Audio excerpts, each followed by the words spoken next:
Hello and welcome to Planet Poetry. I'm Robin Houghton and this is the first episode of Season 6. There'll be an all-new episode coming up before Christmas, but we thought we'd kick things off with a gem from the archive. Back in April 2023, I had a lovely talk with Liz Berry about her newest collection, The Home Child. Now, this has actually been one of our most popular interviews, so it's a good chance to hear it again, or maybe to hear it for the first time.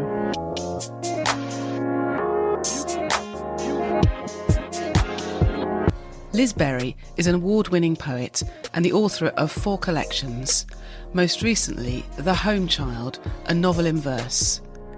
Her poems, rooted in the landscape and language of her native Black country, have received the Somerset Maugham Award, Geoffrey Faber Memorial Prize and Forward Prizes. So Liz Berry, welcome to Planet Poetry. Lovely to have you on here. Thank you, Robin. It's lovely to be here.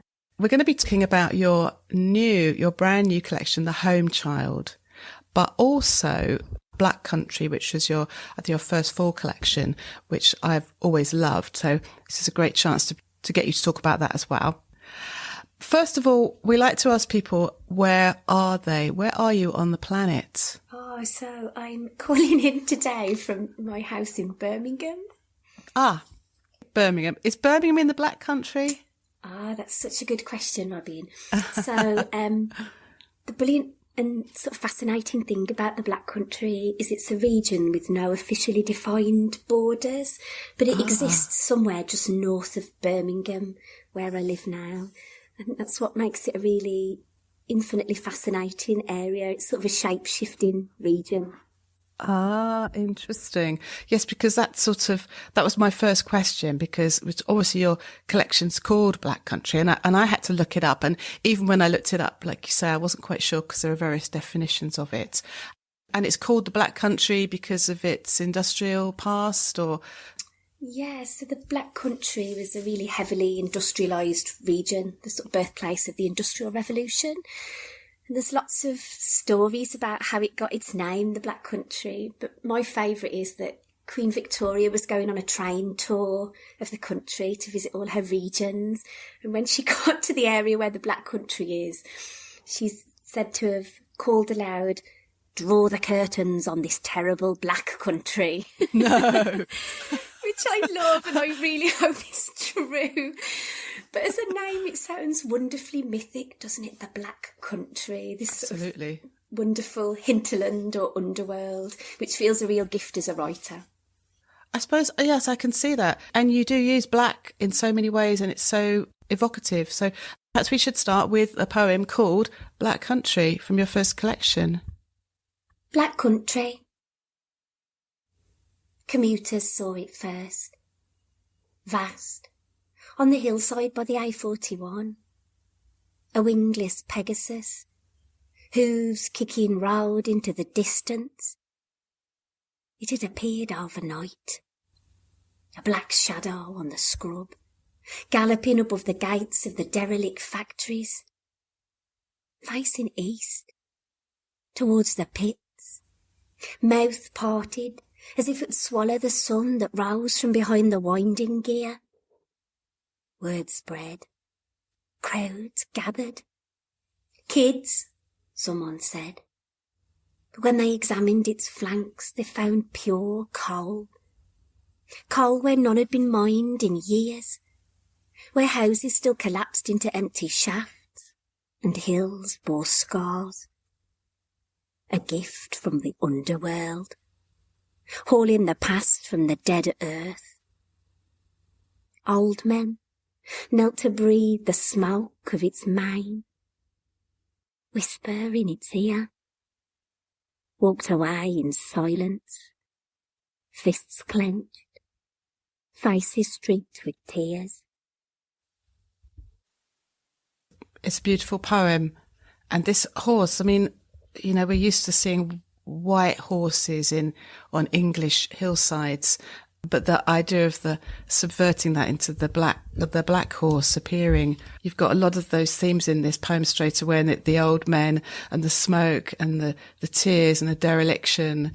So it's a really nice poem to start with, I think. Brings us to quite a lot of your themes.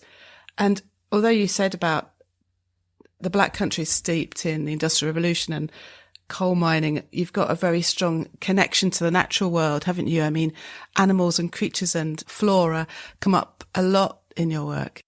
Yeah, I think what's really fascinating about the Black Country and Birmingham, like lots of former industrial regions, is that great swathes of them have been left derelict and so become unintentionally rewilded. Canals that used to be the equivalent of motorways or train tracks are now grown with wildflowers and bindweed, buddleia. Buildings that have been left derelict, old factories have got trees growing inside. So I think all around us, we've got this wonderful push and pull between the man-made and the urban and also the natural. And there's something quite subversive about the natural in the Black Country as it's creeping over the remains of what people have made and abandoned. Yeah, no, I can imagine that.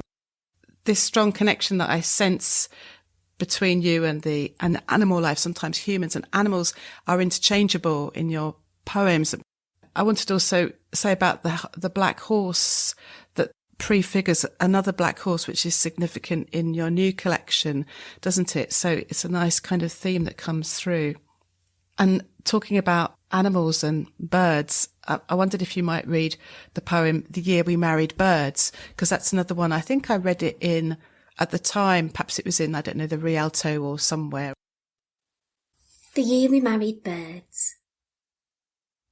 That year, with men turning 30 still refusing to fly the nest, we married birds instead. Migrating snow bunting swept into offices in the city, took flocks of girls for Highland weddings. Magpies smashed jewellers' windows, kites hovered above bridal shops. A pigeon in Trafalgar Square learnt to kneel. Sales of nesting boxes soared. Soon cinemas were wild as woods in May, while restaurants served worms.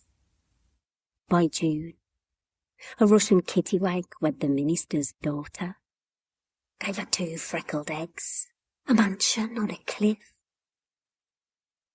My own groom was a kingfisher, enigmatic, bright.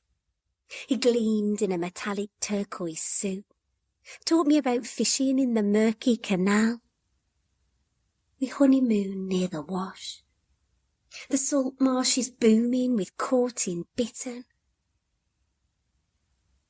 When I think of that year, I remember best the fanning of his feathers on my cheek, his white throat, how every building, every street rang with birdsong, how girls' wedding dresses lifted them into the trees like wings. That's a terrific ending, that last line, the idea of the girls' dresses lifting them into the trees with wings. It's just so powerful and beautiful. And the poem seems to kind of just take flight at the end there. I love that. So you mentioned the murky canal in that, and the canal comes up a lot, doesn't it? Or I think it's cut, is the term, isn't it? Is that the local word? Yeah, the beautiful Black Country word for canal is cut. Sounds so great, like to the point, incredibly dangerous and sinister. And I think the canal's got both those elements. We've got a canal boat. We've had it since I was a little girl. Oh, really? So I spent a good long time on the cuts of the Midlands, and some of them are bucolic and idyllic and picturesque, and some are dark and gritty and you'd sail on through quick. Well, and indeed, the next time I'm going to ask you to read is to do with that kind of the darky, murky depths of one of the cuts. You produced it as a film poem, I think. Was it with the Poetry Society? Yeah. Or and I remember watching this, and I think I had not heard you read before at that point, I think. I remember watching this film poem. The filming is strong and it's kind of ambiguous and weird and frightening and dark. And then your poem and your voice and these dialect words, I didn't understand every word, but it didn't matter because I got the gist of it and it was really frightening. So I wondered if you might recreate that moment for me. I will, of course. the Black Delph Bride. I will. So this poem, The Black Delph Bride, is one of a pair of poems. The other one's called Gosty Hill, that I think of as sort of canal murder ballads. One thing I love to do in my work is create myths and stories about the Black Country, because it's quite an unknown region. As a writer, you get the privilege of creating myths around it. The Black Delph Bride. I was the cut, lovered atween the groaning locks, a nail on the anvil waiting to be punched. I went, unbuckling the collar of a bear and dancing into his paws to waltz. Down a Black Delph, I was. Black Delph, my girl, she floats. Her bridesmaids, eels and voles and stoats. Snuff your lantern, hear her sing. I was the tune foxes yelped in the nettle bank, a bonnet torn off and trampled in the danks. A minnow, hooked tight and roiling in his grasp. Down at Black Delph I was. Black Delph, my girl, she sinks. A wedding gown, fishing net weeds and mink. Jeddin your engines, hear her sing. I was a wet the bed laid on the tongue, a sorrow in winter, a muckled thorn, a coiled rope waiting to be hung. The black oss that stumbles like a dream from the fog, unbridled, unshod. Down at Black Delph, I was. Down at Black Delph, I was. Oh, it's a spine-tingling piece. And I liked what you just said about the fact that you have the ability to create these myths or these stories, because reading that and some of the others, I just got the impression that these were old legends that you'd kind of revivified. But as you say, a poet can make things up. That's something that I always like to talk about with other poets and with students. I say it's all right to make it up. It doesn't have to be true. It can be true to the heart of something or emotionally true without you having to say or use exactly what happened to you. And I think especially if you're writing about a region, it's no good just saying what's already been said or what people already know. Yeah. You've got this chance to do something different, to make people see it in a new way. And I think that was something that was quite particular to Black Country and how it was embraced by readers, was that it showed a region everyone thought they knew about or didn't really know about or weren't that interested in. And it lifted it up and showed it in this dark and unexpected light. Yeah. And also you make free use of local words, dialect words, vernacular, but in such a way that it's still, even if one doesn't know the exact words, and sometimes you'll have a little footnote, won't you? Or in the back of the home child, you've actually got a glossary, but quite often they're very easy to pick up, os for horse, it's not really that difficult. And it really, when you're reading it as a reader, you can almost hear yourself talking in that accent. And I rather like that. Is that something you've done deliberately from the start when you started writing? Have you always written using dialect words? Is that important to you? It was a really conscious decision to begin using Black Country dialect in poems. I'd been writing for a little while and then my nan died. My nan had a really beautiful, thick, rich Black Country voice. And all of a sudden I started looking at the poems I was reading and writing and thinking, where are those beautiful voices of women like my nan and my mum? Why aren't their voices in poems? There was some gorgeous poetry using other vernaculars and dialects, Scots, for example, but nothing from the Black Country. Nothing that I felt really touched on lyric poetry. There's lots of comic verse or sort of nostalgic verse, but nothing that held up the language and said, look, these voices are really beautiful and eloquent. Look at these words, like little treasures. I've described it before as like sort of digging up this lovely hoard out of the muck, sort of Staffordshire hoard. How appropriate. It's so appropriate. Coal mining it. Yeah. Sort of these beautiful words. And the first poem I wrote using dialect was a poem called Birmingham Roller. And I remember thinking to myself at the time, like, I wonder if it's possible. I wonder if he can do it, if he can bring together this sort of delicate lyric poetry with this quite sort of guttural, unexpected vernacular language. Can you make that beautiful? And then it became a real mission for me to hold on to these beautiful words and to pass them on. And you mentioned something so helpful, Robin, in thinking about it, that often you can work out the word, or I'll just give you the word. Like, I often gloss the poems, or there's a sort of little glossary at the bottom. And I know for every writer it's different, but for me, I feel like I want to let people into the poem and into the words and say, look at this beautiful word for bits and bobs, or, this gorgeous word for death. I want people to be able to enjoy that language, not feel shut out by it. Yeah, there are some lovely words, and I love the way that wench comes up such a lot. There's lots of words like that aren't necessarily dialect. Anyone can understand the word wench, but in such a setting that it just gives it a different feel. And also, you say guttural, but I mean, when you're speaking, it doesn't sound guttural. I think it's something about getting the balance right as well. And if I ever work with other writers who are writing in vernacular or dialect, you're getting that balance right between giving the reader a sense of the voice and the place and not driving them absolutely crackers. Because that is a real danger as well. Like, if you go too deep into the vernacular, it's too hard for people to access. And when I was writing The Home Child, I knew I needed to use enough of sort of the vernacular of the Edwardian Black Country to make the main character Eliza feel like a real little girl from that time, but also not so much that it got in the way of readers enjoying the story. Which segues very nicely into talking about The Home Child. Now, a couple of things.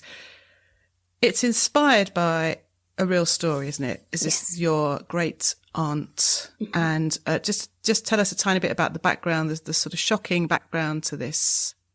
So The Home Child is a novel in verse, a story told through poems that reimagines the life of my great aunt, Eliza Showell, who was one of the British home children. And the British home children were the 100,000 plus poor and orphan children who were sent out to Canada to work as indentured servants, as farm labourers and domestic servants. This process of what I think of as forced migration went on between the 1860s and the 1960s. So The Home Child, the book, follows Eliza's journey from being an orphan in the Black Country all the way out to Nova Scotia in Canada, where she settled. It's a shocking story, and it's so poignant. You call it a novel in verse. So I was interested at that, a novel in verse, not a verse novel. What aspects of it would you say make it a novel? Is it simply that it's a story?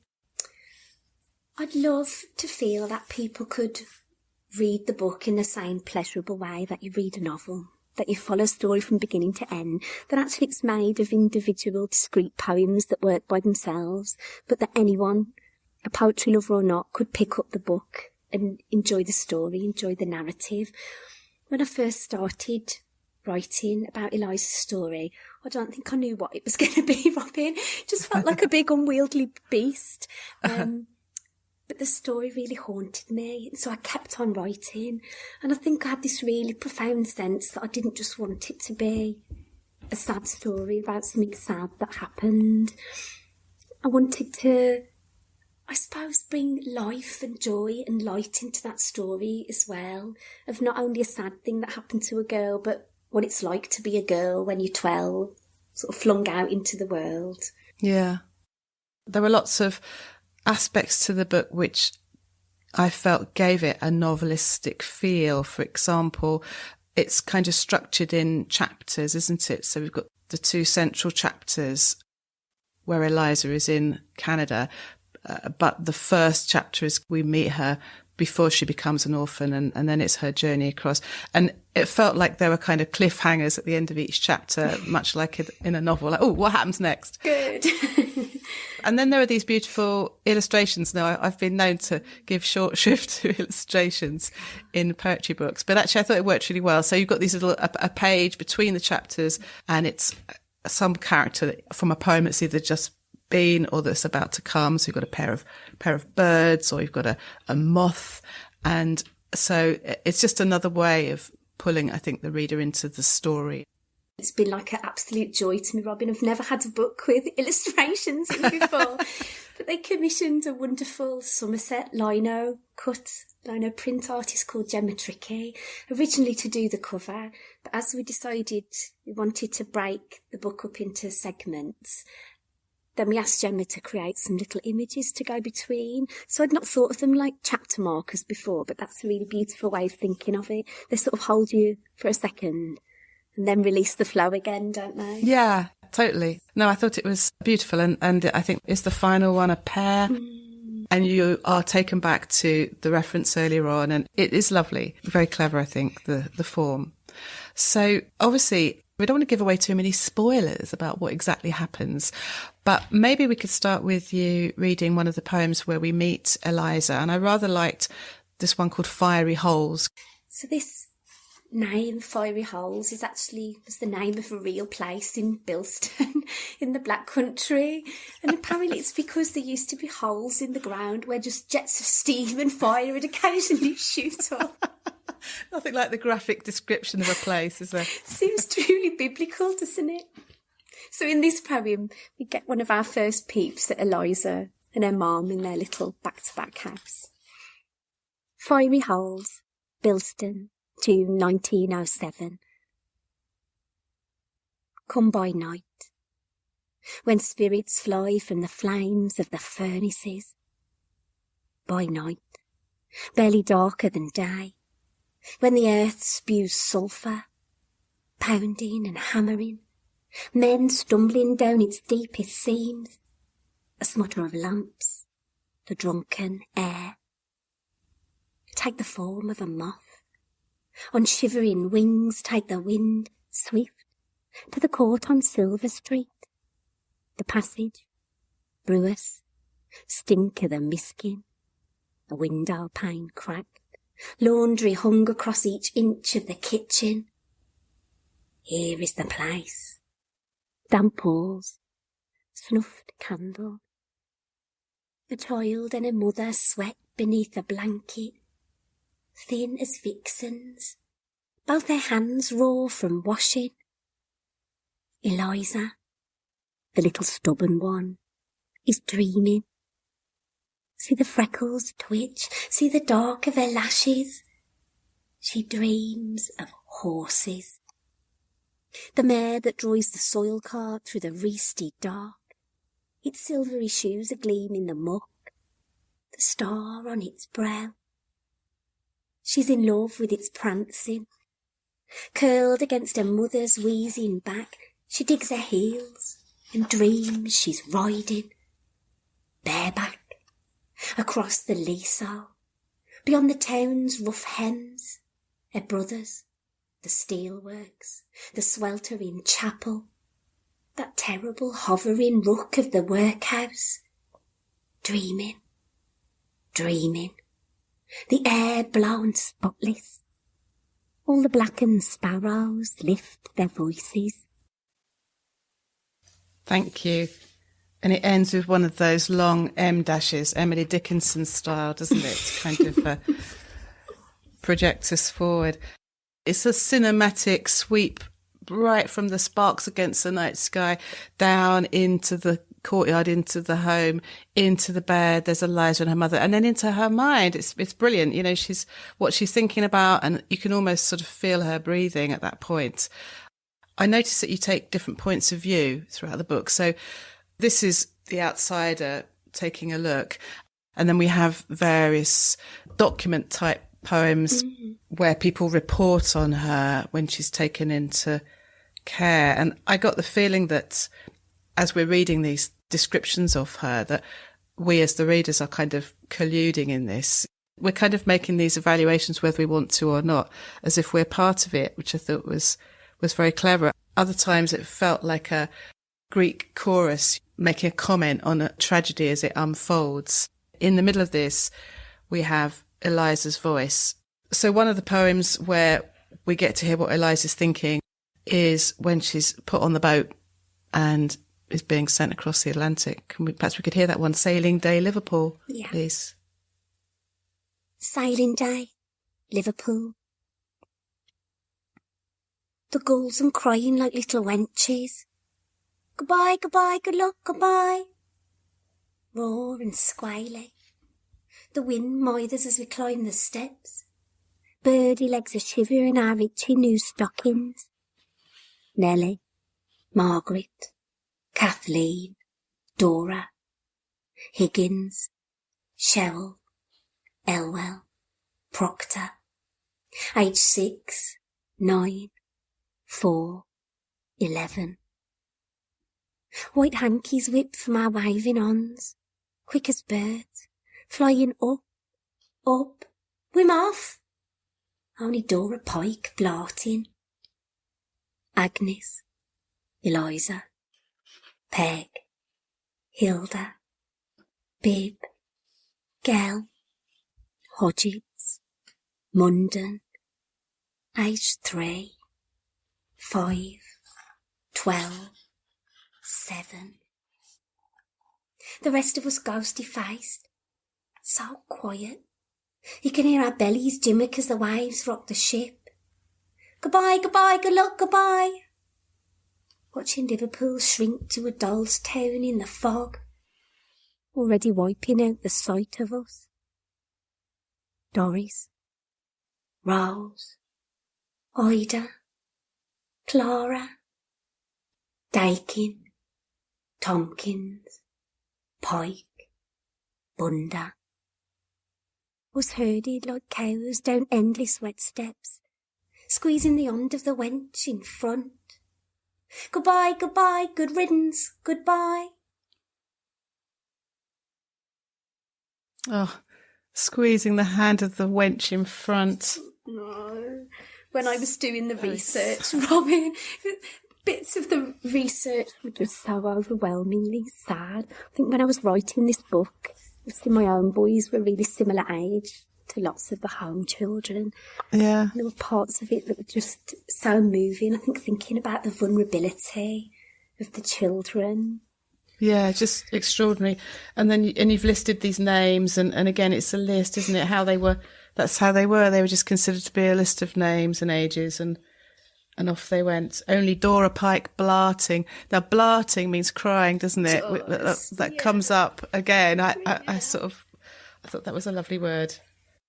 So Eliza is resettled on a farm, isn't she? And she's kind of put to work. And I get the impression that she wasn't ill-treated, but she was certainly overworked, like a slave, virtually. In your imagination of the story, she still thinks for a while that she's going to go home, but then that kind of dissipates, I think. When I was researching the book, I just read hundreds of accounts, first-hand accounts and interviews with home children. Two things really moved me that they spoke of. The first is how many of them imagined that they would be able to go home. Often they ran away. They were sent to really rural placements as it lessened the chance of them trying to run away. And lots of them held this dream of home, or having a home, even right on into old age, of going back to England or perhaps being reunited with family members. And something else that moved me so much was that when the children spoke about their lives as young emigrants, they spoke time and time again of being made to feel like animals in their lives as young emigrants. So I've tried to weave that throughout the poems, this taking away of their names, of their identity as being put to work like animals. But also I've tried to bring in alongside that this redemptive idea that perhaps animals might be the best and noblest of us, the gentlest of us, that to be an animal or a creature places us in the family of flowers and plants and non-human things. I was seeing the interchangeability of humans and animals in more that redemptive sense, in more that kind of beautiful sense of being part of nature. But I can see how that works both ways.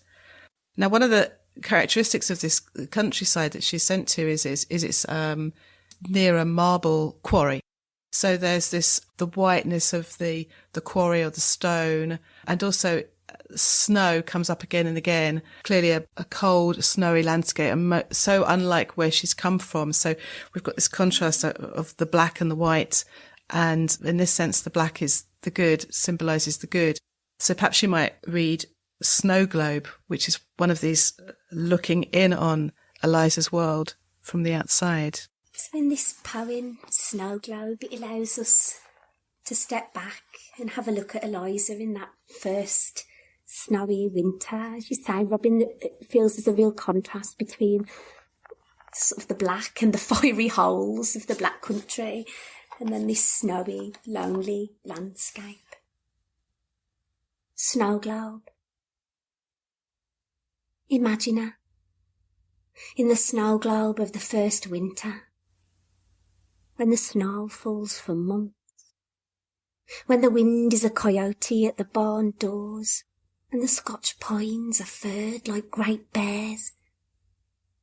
The water in the trough is ice, the little speckle-bellied fish motionless in the stream, and the only sounds in the muffled woods are of snow falling. But that is no sound at all. And Eliza's breath on the wet wool of her collar, and that too is no sound at all. The whiteness changes everything. Everything is wiped away. The back roads, the churches, the dead returning to Loam in the Malagawatch cemetery. Even the lake itself has been drunk by whiteness. Only she has a colour. That sorrel hair, like a bird from the old country. Shake the glass globe and watch her in miniature, cradling a piglet, mucking out in the syrupy light of the late sun, or curled on her side on a narrow cot, eyes open, mouth ajar, watching her breath freeze in the air. No matter how we shake, the snow will still fall. The foals suck milk from her fingers in the stable. The violets lift their trembling shoots from the earth. The snow falls. It is happening still. The snow falls as if it will never stop falling. Somewhere we choose not to look. Look. She's crying. Now shake again and her tears melt like snowflakes on her cheeks. It's a lovely premise, the snow globe, and you shake it at the end and you get a different picture. Again, you're being invited to do this as the omniscient, godlike watcher on the scene. It's very powerful and beautiful. And also two things that come in at the end of that poem, the violets, which it sounds like violence because it's violets as in beautiful flowers. Violets come up quite a few times through the book, I notice. And the other word is the foal. Now, here we have that black horse that I talked about earlier. This black foal is a character that Eliza befriends very early on in the story. It's her sort of one friend really until another appears. And I just think the way the foal is portrayed is so beautiful. And then it gets its own poem. Is it about the foal or is it about Eliza? That's the question. I was so interested that you'd picked up on this idea of the black horse, as I'd not ever thought of that before.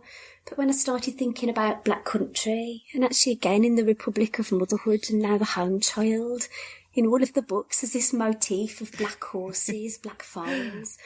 I love horses, and it reminded me there's this really beautiful sculpture along the railway line in the Black Country, which is of some black horses, some metal black horses in motion. Oh, really? Running along. I've written about these horses. They always sort of feel sort of benevolent, goddess-like little creatures.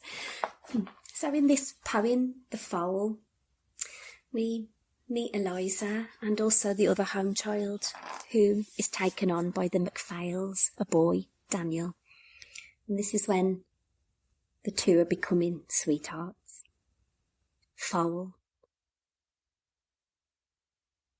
For 147 days, no one touched her. No one brushed her hair. No one rocked her or soothed her. No one rubbed balsam into her back when the cough rattled her lungs. No one caught her arm to halt her as she skittered from the barns. No one took her hand, traced her name and a heart on the sapling of her spine. No one, until he came, through the meadowy dusk where she crouched in the stable, lifting a bridle, her sorrel head bowed, her teeth clacking, as he knelt before her and touched his fingers to her mane. Oh, it's just so lovely. The foal becomes Eliza and he has this effect on her, which was the effect the foal had on her when she arrived. And it's just so beautiful. I won't talk any more about the plot of what happens in the end. But it does do what you said you wanted it to do. I think creates this novelistic feel that you want to read all through. You start at the beginning and you read through. I think it's a lovely, lovely book and I hope it does really well. I'm sure it will. The Home Child. Congratulations. Thanks, Robin. I think as I mentioned before, I wanted it to be a pleasure to read. The way I love to read novels as well as poems, and it feels like a pleasure to immerse yourself in a story. Yeah. And I wanted The Home Child to feel like that too. A sad story, but a really tender story. And also a story about love and resilience. So moved thinking about the home children, about all children sort of migrate and leave behind their homes. How they manage to thrive and fall in love and have families. Yeah. It's a constant source of wonder to me. One certainly left with a sense of fantastic hope at the end. Yes, a sad story, but as you say, resilience and love. No, I thought it was beautiful. So is there anything you're working on? You must be working on something new now, or? Well, whenever I've finished a book, I always have a really long, quiet period in which I don't really write anything. Ah, that's interesting, yeah. But what was immensely helpful to me was the other week I put a call out on Twitter saying I'd like to start writing again after a quiet period, what the other writers do, and just received an absolute treasure trove of responses, activities, gentle writing techniques, bits of inspiration, and I can send you the link for that because I think for any writer it just feels like a gift of lots of ways back in when you've had a little break. Thank you, Liz. It's been absolutely brilliant. Really lovely that you shared that work, your new work, The Home Child, and thanks for coming on the podcast. Thank you, Robin. It was so nice to chat with you.